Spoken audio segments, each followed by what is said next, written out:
I mean, I think anything could happen.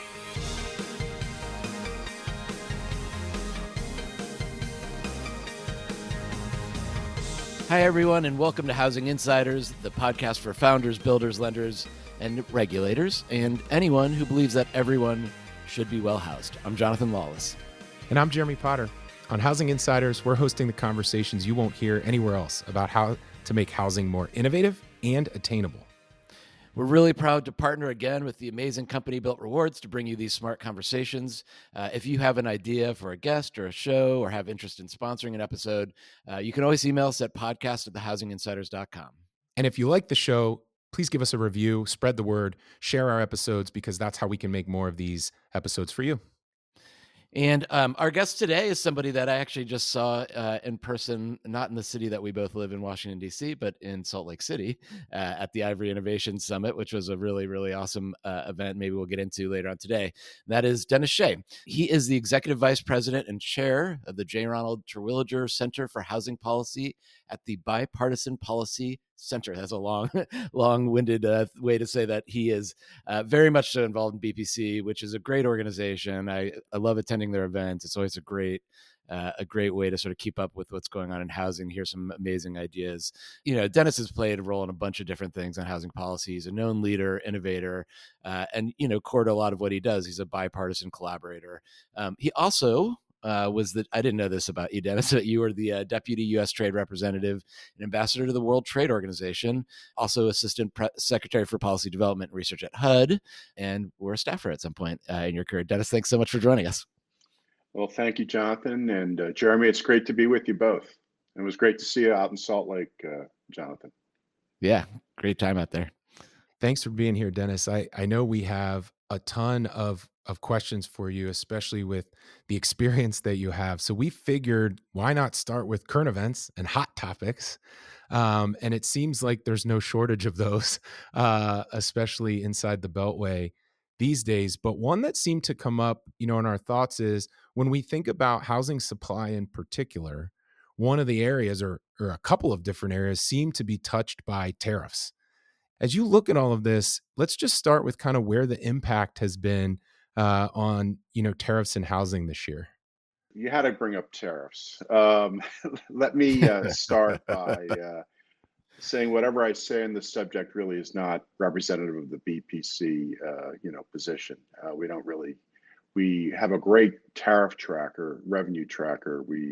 At BPC, we track the amount of revenue, federal revenue generated by tariffs, but as a sort of a position on the tariff policy, we haven't taken that as an organization. You know, this is a very, very important case. The president has imposed tariffs, reciprocal tariffs, tariffs on China, has invoked the IEEPA for that. And so this is an important case to determine whether the president has the authority to impose tariffs under that statute. It's a very important decision. I will say Congress has the authority under Article 1, Section 8 of the Constitution to regulate foreign commerce, impose tariffs, but the Congress has delegated that authority to the president through various statutes, Section 232, Section 301, multiple other statutes. You know, the president claims that he has that delegated authority under IEEPA because IEEPA talks about regulating importation, and the president has declared a national emergency, the extensive trade deficit that the United States has incurred. Last year, the trade deficit was $1.2 trillion. Since the WTO was created, it's exceeded $20 trillion. And as a result, we're basically funding current consumption by selling off U.S. assets and the future income and earnings from those assets. We have many industries have left the United States. Our military industrial complex depends upon sourcing from adversaries of the United States. So a lot to cover in this. This is a very important case. But with respect to housing, I mean, the issue, I mean, COVID really impacted the inputs of housing: lumber, steel, copper wiring. I think the pricing of those inputs have gone down. The big argument is over lumber. And there are constituencies in the United States, the lumber industry in the United States feels that they're at a competitive disadvantage because of the subsidization, what they claim is the subsidization of the Canadian lumber industry, and that puts them at a competitive disadvantage. So I think the president has imposed some Section 232 national security. So we already have tariffs on lumber to countervail the subsidies that have been adjudicated, that the subsidies provided by the Canadian lumber industry. But there have been additional actions taken, but I think it's pretty early to see what the impact will be on housing. That was exactly the right way, because my mind went to lumber first. Usually lumber and appliances were sort of the two areas that I go Right. to, when I think of it, just offhand, informally. But maybe the better question or the better follow-up would be, if that's sort of already part of the dance of trying to get a house built in an affordable way in this country anyway, what is, as we look across the landscape, what is a better thing to focus on then, in terms of what you see and what you've identified that we should be talking about? Well, I think the main focus should be on just increasing supply. I mean, I think if we have more supply of more homes, particularly starter homes, that should readjust the supply-demand imbalance. It's our view that we've underbuilt housing by millions of homes since the Great Recession. There've been various estimates of that, ranging from 1.5 million to over 7 million. I've seen that. We just have not built, for a variety of different reasons, which we can go into, but we just have not built enough housing to meet the demand. And the statistics around starter homes are particularly striking. I think in the 70s and 80s, about 30 to 40% of new home construction was starter homes, about 1,400 square feet or below, and it's now around 10% of new homes are starter homes. So I think the main focus is on more supply, and then how do you get more supply? And I think one of the big focus needs to be looking at local zoning and land use regulations that restrict density, that restrict the types of housing that can be built, that restricts where housing can be built. And I mean, that's a big part of it. It seems like a pretty bipartisanly agreed, like that's where people tend to go first, is zoning. I mean, at least in every conversation I've been in, right side or left side of the aisle, it's zoning. Yeah, I think that's absolutely right. But and one thing that I came out of, Jonathan, out in Salt Lake, was sort of the interest, the growing interest of state governments to sort of preempt local zoning regulations. So you see a lot of, not a lot, but you see some governors, some state legislatures sort of saying, if you're a city above a certain population, you have to allow these certain things. You have to allow zoning. You have to allow building single family residential in a commercially zoned area as of right.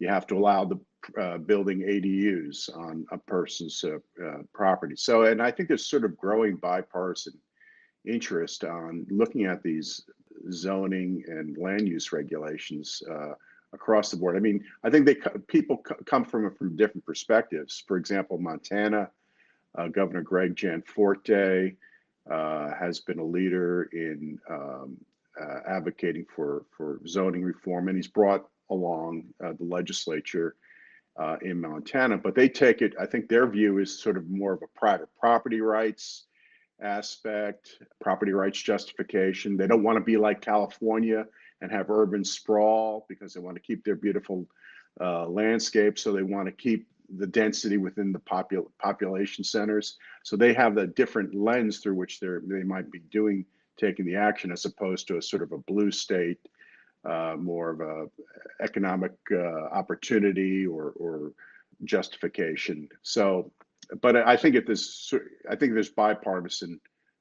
growing bipartisan support for land use and zoning reform. The president's position has been a little bit tricky to pin down on this because he's at times sort of defended suburbs, which have kind of has felt like a suburb should have the right to zone and create the sort of community that they want.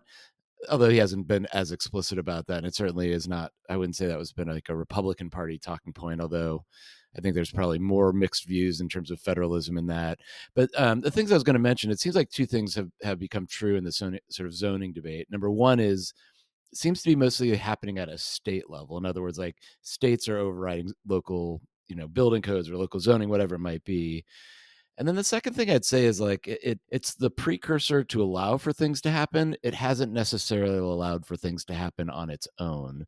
And so you kind of see that in places where zoning changes have been made, but the sort of flowering of 2 units or ADUs has not necessarily been immediate to follow because it's not zoning isn't the only problem that anyway, would you agree with that is a state thing? And secondly, that it's like a necessary foundation to build, but not the only thing that you need to change. I agree. It's a necessary foundation, but not the only thing you need to change. But now I agree. I think the Trump administration, is sensitive about local control, and puts a priority on local control, not having the federal government tell local communities how they should operate and manage their communities. So I think that's there. But you look at this Road to Housing Act, which has gotten bipartisan support in Congress, including from some very conservative members. There's sort of a combination of elements in it. There's sort of the best practices. HUD will show states and localities elevate best practices and provide grants, technical assistance. So, Dennis, you were mentioning the Road to Housing Act, and you had testified before the Senate Banking Committee, and you mentioned a few of the things about how HUD can support those local municipalities on best practices, frameworks, and pattern books. And that all kind of caught my attention. And I think it caught my attention for two reasons. I was hoping you could unpack it a little more because, on one hand, it feels like exactly the playbook we need. And then on the other hand, it feels a little fluffy. Like, how do we get them to take it up? Is the carrot the best we could do? What are the other things that are really going to engage on those things? So I know those topics are critical to getting state and local government support. Can you kind of unpack how that plays out? Sure. I mean, this is a perennial question in housing policy when you're operating in a federalist system.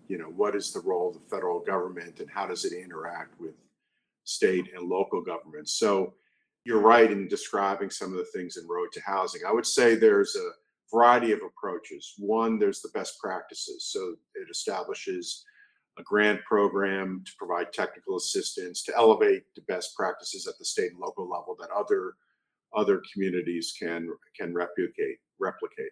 That's sort of the best practices. Then there's a couple of carrots in there. There's the innovation fund, which would provide grants to states that have adopted pro-housing policies, permitting reform, zoning reform, and actually have demonstrably shown that they built more housing.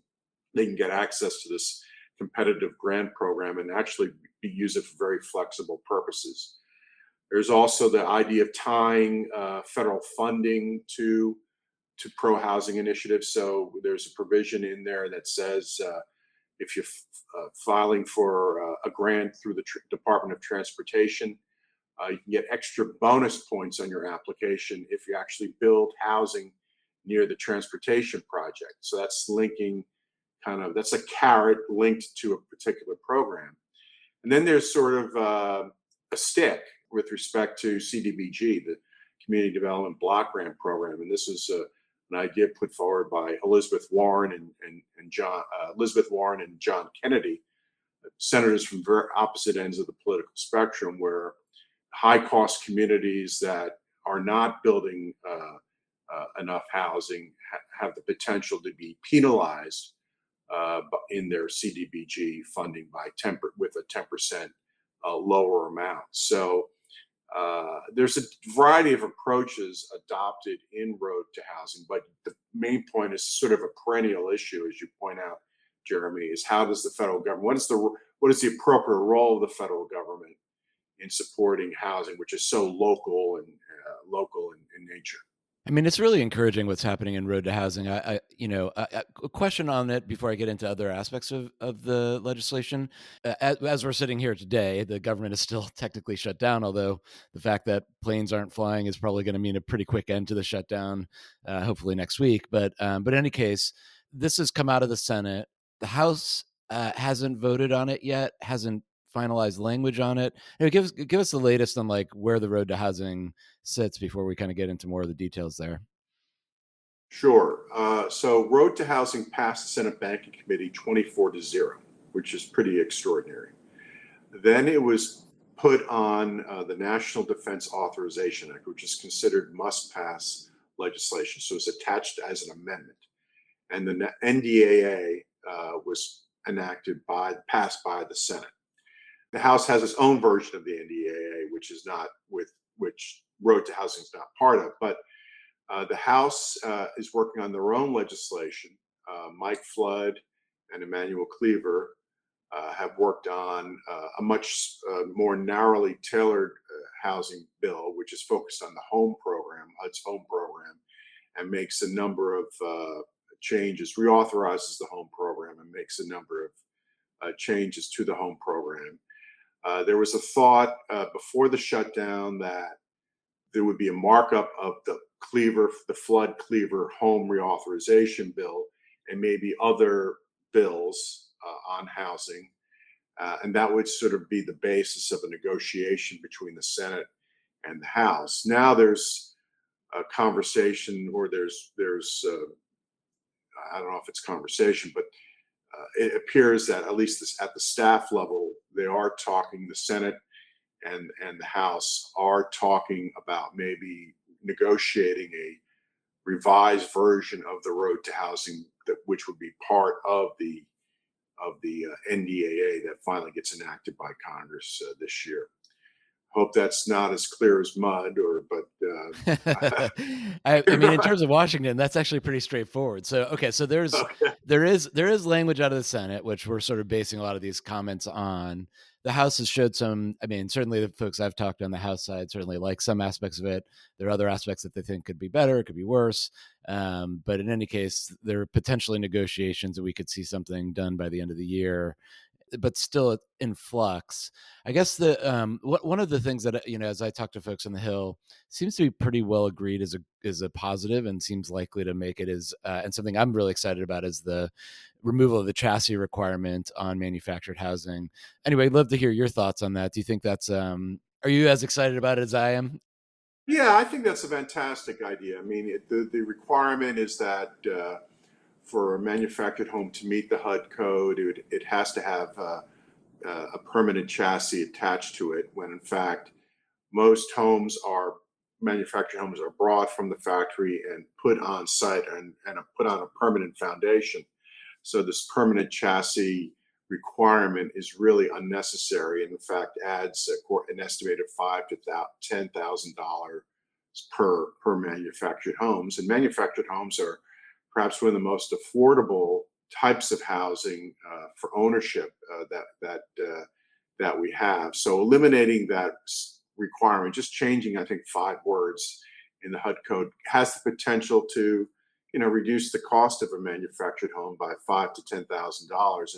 And I was at the innovation showcase on the National Mall in June, and there were a lot of beautiful looking, manufactured homes, modular homes, and there was a big sign saying, "Get rid of the chassis requirement. It would save $5,000 to $10,000 per unit." So I actually saw it right there. They're advertising it.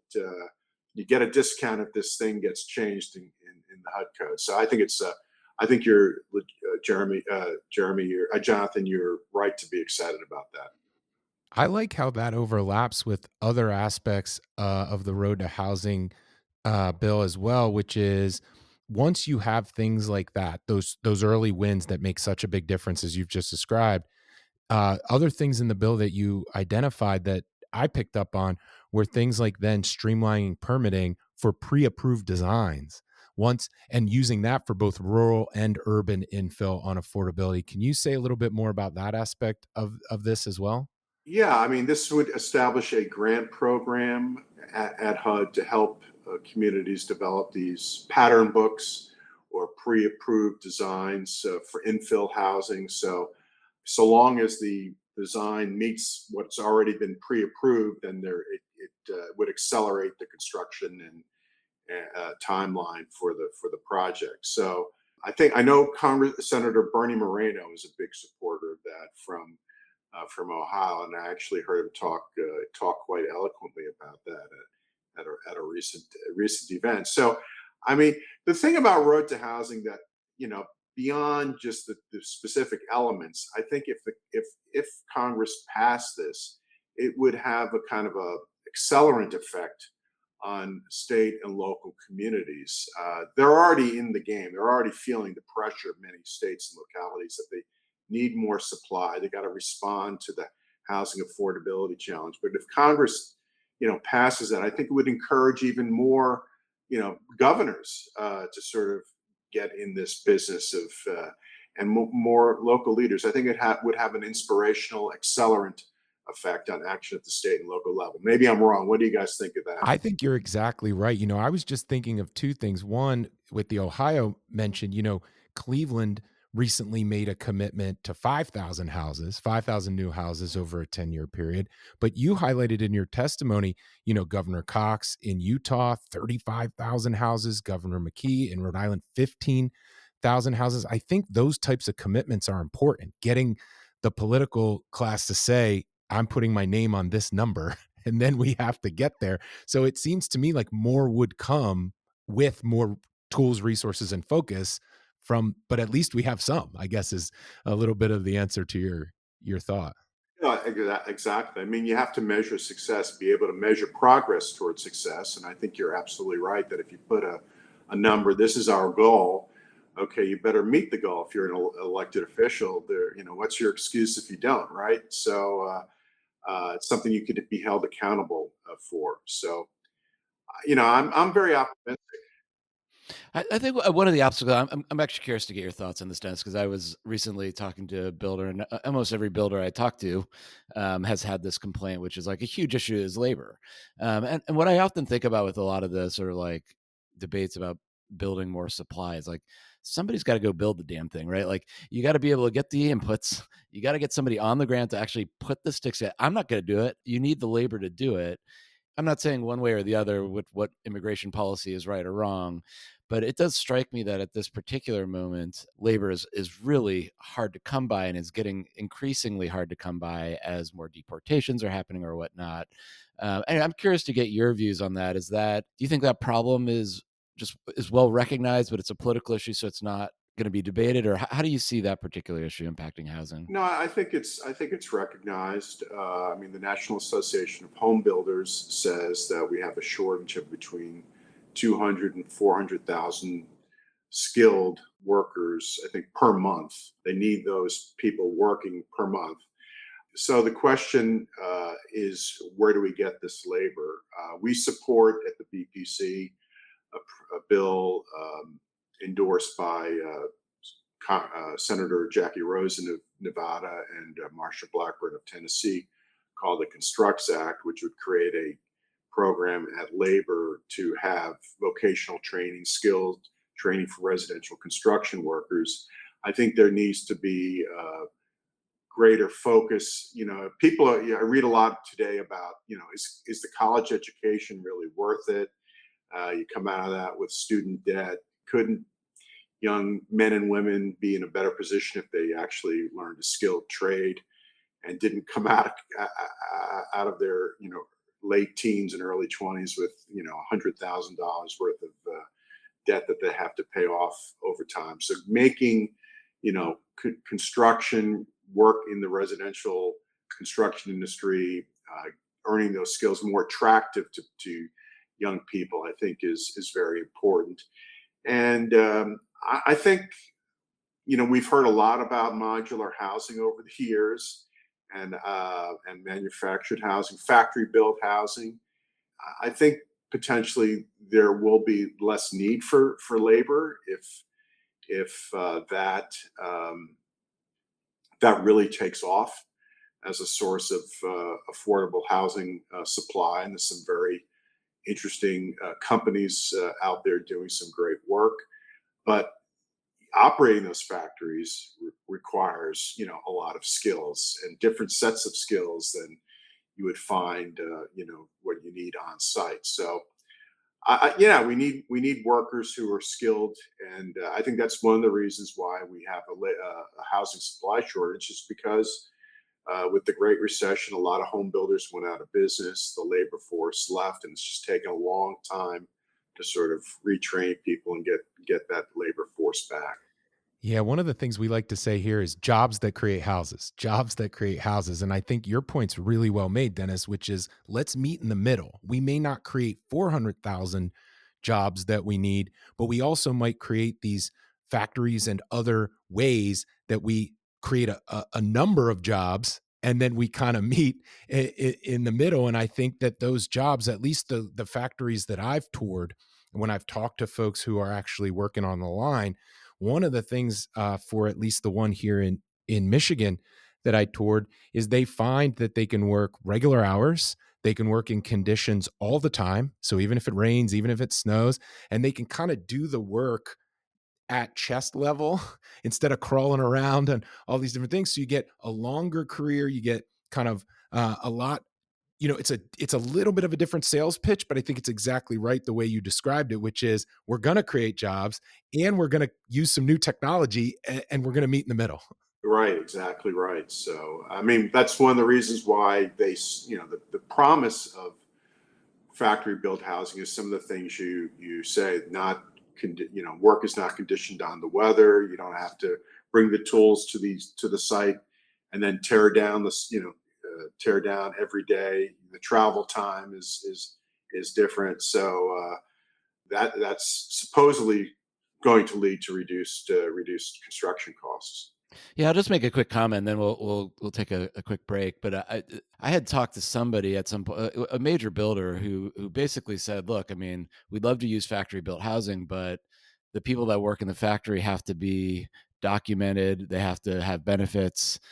They're a much more expensive labor source than what exists in the industry today, which is a very cheap labor source that doesn't require benefits, so on and so forth." And so, in some ways, maybe the change to immigration policy sort of creates the necessity for large builders to say, I got to do things a little differently. And that necessity then leads to greater investment into the technologies that we need that are honestly still really nascent in this country. Like the technologies we need to really build it at scale in factories. So there may be something to this kind of necessity as the mother of innovation that kind of is going to be created by the lack of sort of cheap labor, let's call it, from undocumented workers type of thing. Yeah, I think that's a very fair observation. I know the current administration won't be supporting illegal immigrant, allowing illegal people here illegally to work. I doubt it on construction sites, but there could be some sort of special visa program to allow construction people with skills to come into the United States on a temporary basis to provide housing. I think that's a great idea. Or like, hey, if you're illegal here today, if you work for the next 5 years building homes in America, you can have a path to citizenship. I mean, it would be a dream. I think probably an unlikely one. But with that, let's take a quick break, and then we'll hear from Jeremy as we talk about what all this means for folks in the industry today. Built Rewards is a payment platform for housing that rewards members in their home and neighborhood. Built is the payment platform for over 5 million units because Built provides incredible value to residents and to property owners and managers that use it. Properties using Built have seen reduced turnover, increased usage of electronic payments, and fewer missed payments. And with our latest resident loyalty program, Built is changing the way that property managers can reward good behavior. Managers can assign rewards and benefits to tenants for a variety of activities like early lease renewal. If you're interested in learning more, go to alliance.builtrewards.com. Welcome back. We're talking with Dennis Shea, the Executive Vice President at the Bipartisan Policy Center.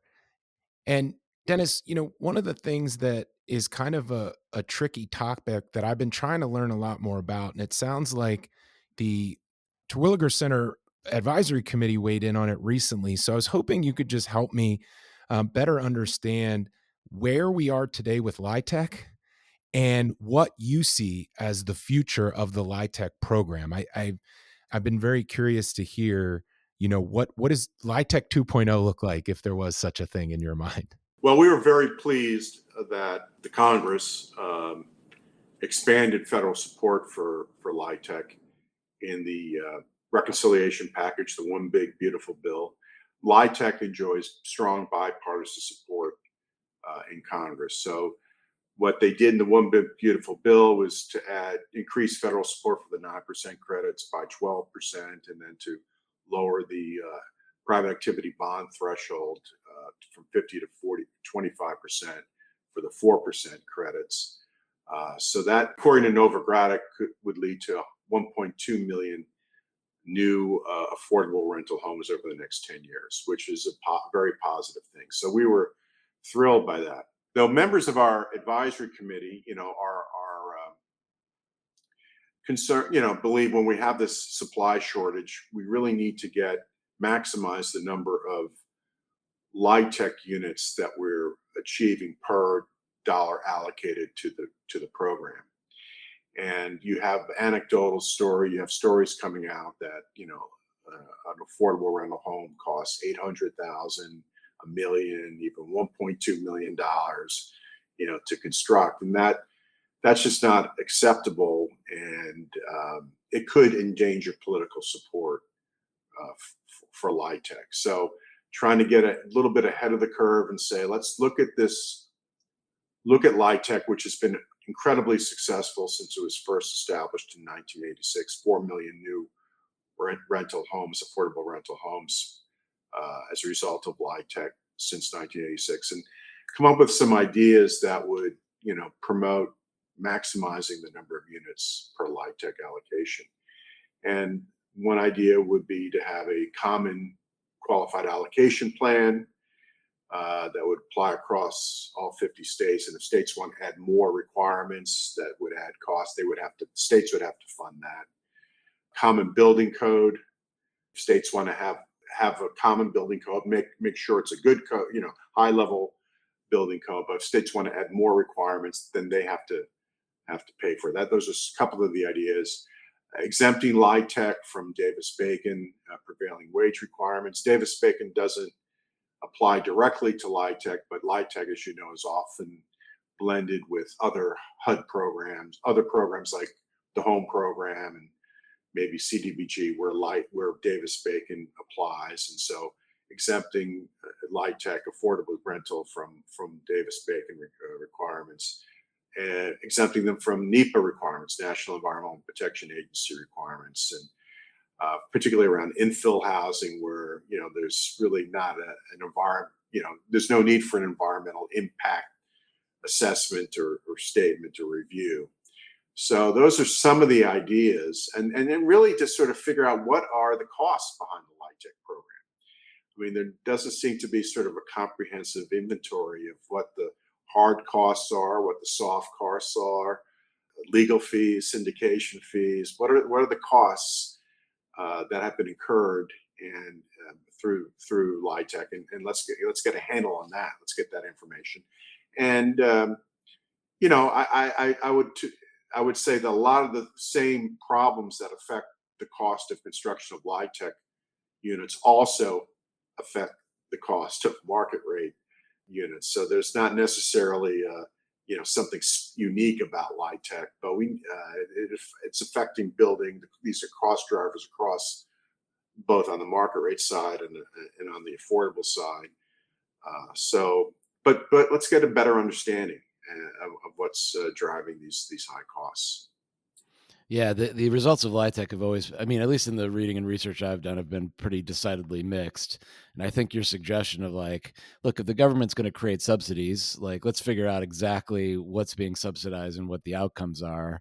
There's also been talk, I don't know, Dennis, how much of you paid attention to this, but of a version of LIHTC for single family residential outside of sort of LIHTC for what is today traditionally a multifamily project, right? There is a bill which also has very strong bipartisan support in Congress called the Neighborhood Homes Investment Act.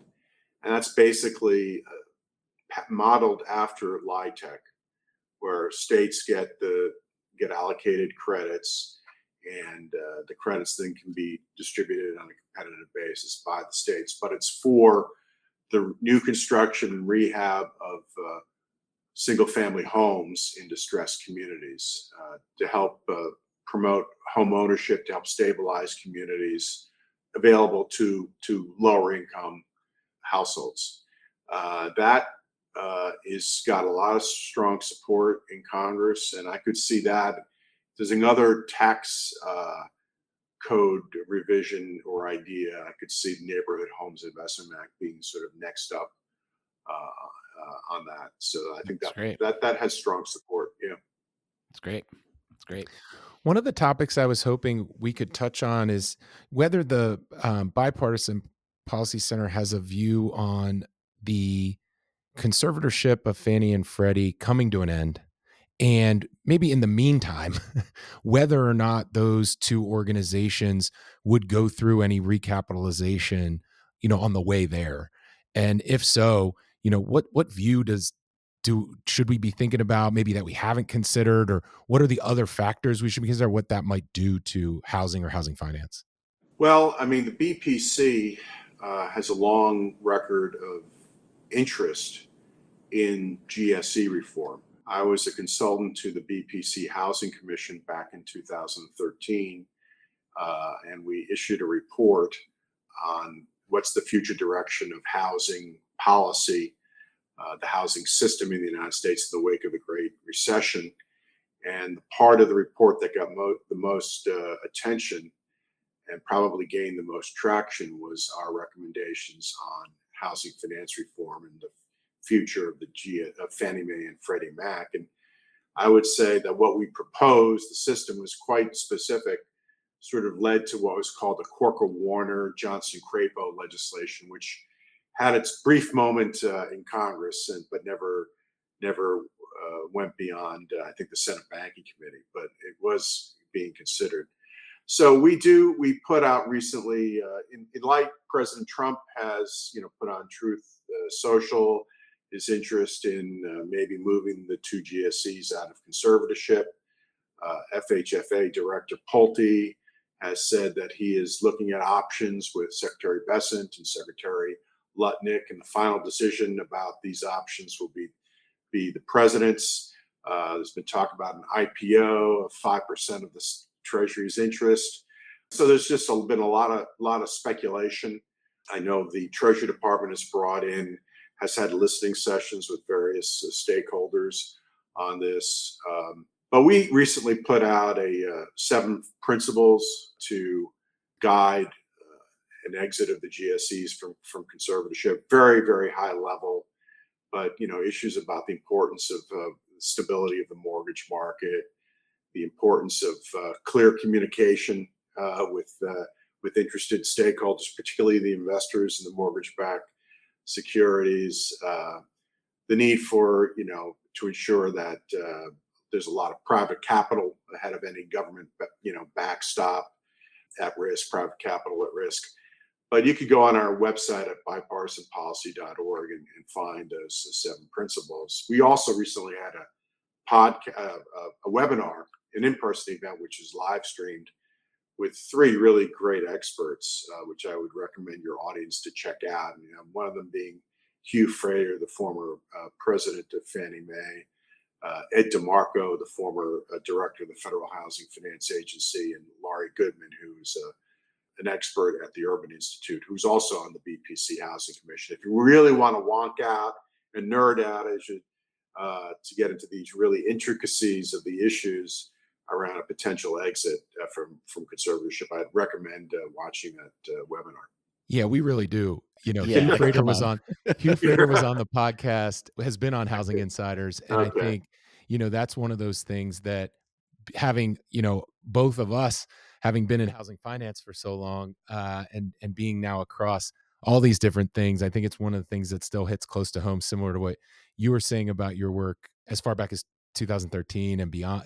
As far back as the conservatorship started, and so I tend to think that it could be one of these moments. The line from your testimony that caught me most was like all hands on deck. This is a all hands on deck moment. So I heard a lot in your answer there about this moment might be one of those moments where anything can happen.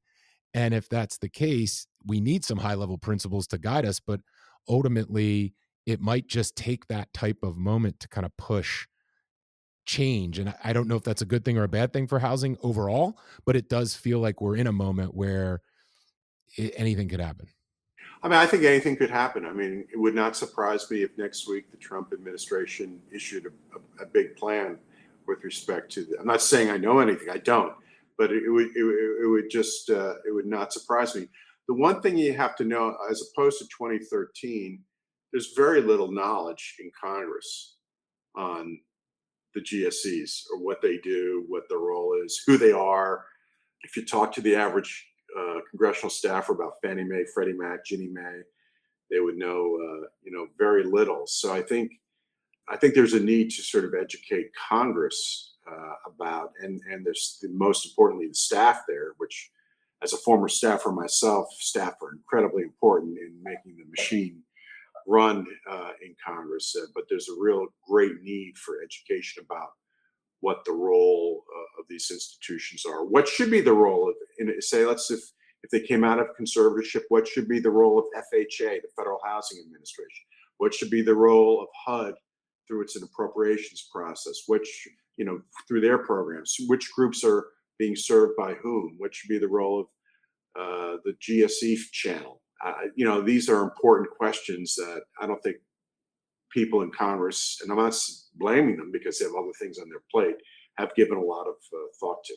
Yeah, it strikes me that the one thing that people do realize is that GSE reform comes with very little upside and a lot of risks, and it just seems that that has always been the thing that sort of prevents the discussion from moving forward, which makes sense. But I agree with you that we have to have an answer. It's not very clear what we want the housing structure to look like in the future from either party, honestly.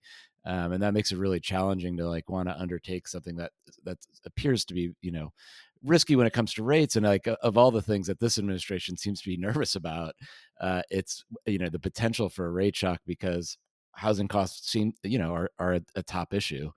No, that's a great. I remember it back in 2013. To your point, Jonathan, about it's so risky, and you're not sure where the next step is going to lead you, that it leads to sort of staying in place, right? And not doing anything. We had an event, I remember, in 2013 at BPC, which is my favorite title, GSC reform, is inertia gaining momentum. So I think that sort of describes the whole topic, I think. Yeah. Because it's safer just to be inert, right? So I was at the GSEs at the time. I'm curious to get your thoughts on something that I've spent a lot of time advocating for, and I know there's been a lot of discussion around. Which, and I'll put it in the context of a President Trump tweet or Truth Social post about how the builders are like OPEC, and we need to start building again. And I've asked Fannie and Freddie to take on this issue. I've personally advocated for them to do things like offer a second lien program to help build ADUs, or to do a true single close construction to perm type of loan, or even go as far as to do acquisition, development, construction financing. If I remember correctly, it was Gabarino and Liccardo who had a small bill around ADU financing that mentioned a role for the GSEs, but that didn't make its way ultimately to the Road to Housing section on ADUs. But anyway, it strikes me that the one thing that could be really powerful is that the GSEs could be a tool for housing supply if they really leaned into construction financing in some shape or form. So do you agree with that? And what do you think is the likelihood for that to gain meaningful political support?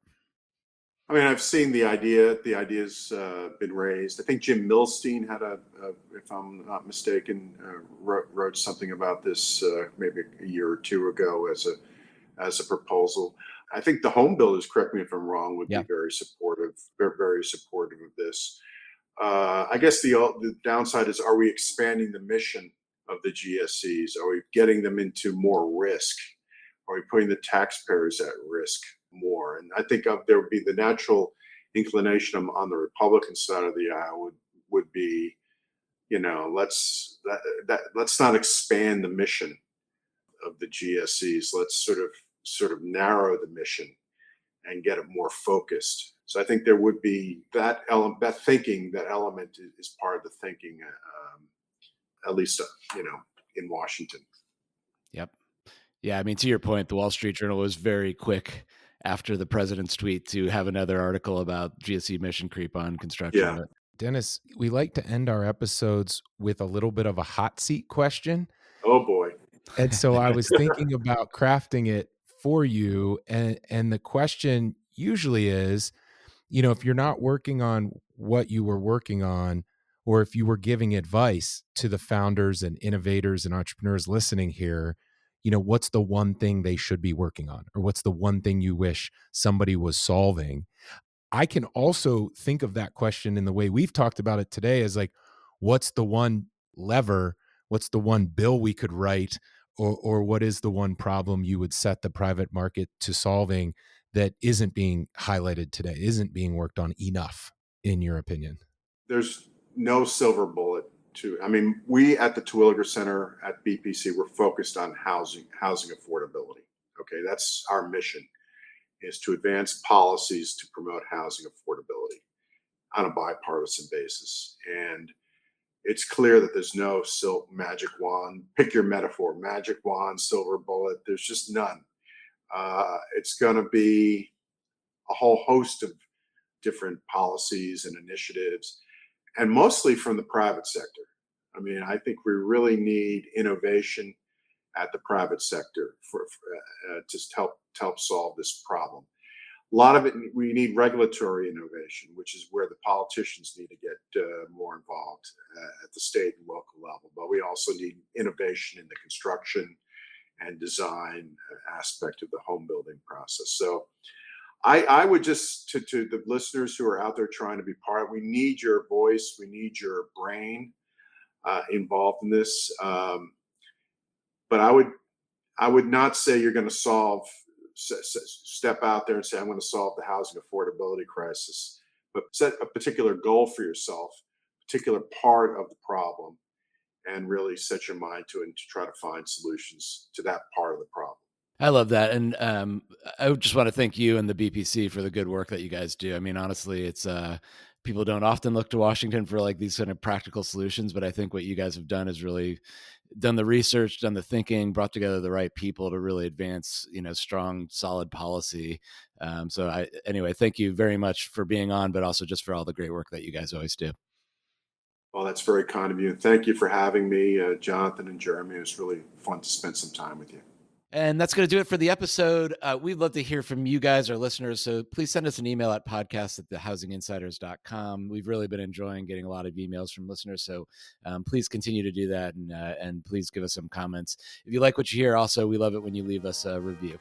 Please hit subscribe. For those that aren't, this will bring more episodes into your feed and allow us to bring more great guests into your life. And thank you, as always, Keenan Chen, for our music.